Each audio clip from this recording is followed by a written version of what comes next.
If you want a golf green in your backyard, you need to add bent grass to it. Bent grass? Bent grass? Are you sure we need to add bent grass to our lawn? That's a bad idea.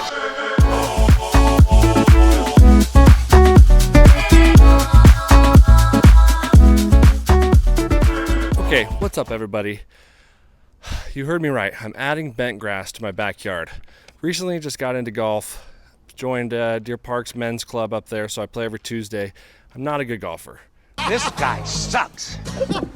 I'm not even going to say what my handicap is, but I'm golfing with my buddies and they are way better than me. So it's time to get my short game in check. The best way is to get a golf green in your backyard, and you can do it every night if you wanted to. You will not make this putt, you jackass. I see lots of people doing this in their backyards, and I thought, well, that's kind of a trendy thing. I don't know if I'll do it, but since I got into golf, I think this is going to be a great idea.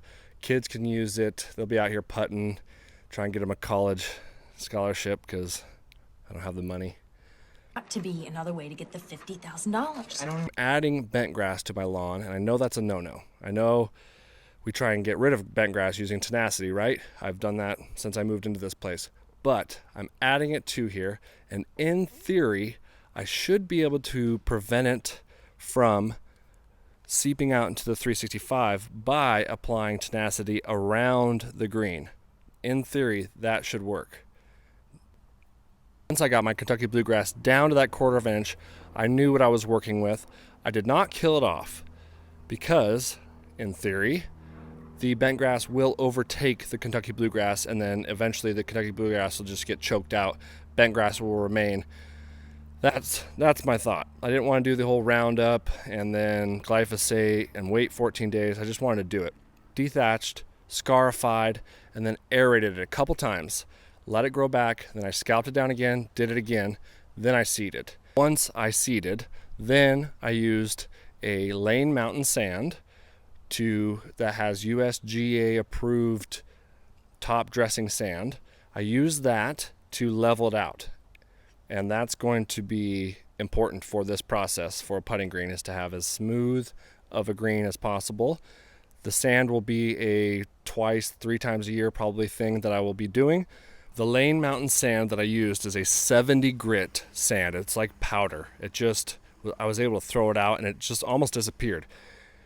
I put 400 pounds on this green, and just like this, it disappeared. A lot of maintenance is going to come into this. A lot of verticutting, dethatching, rolling, sanding.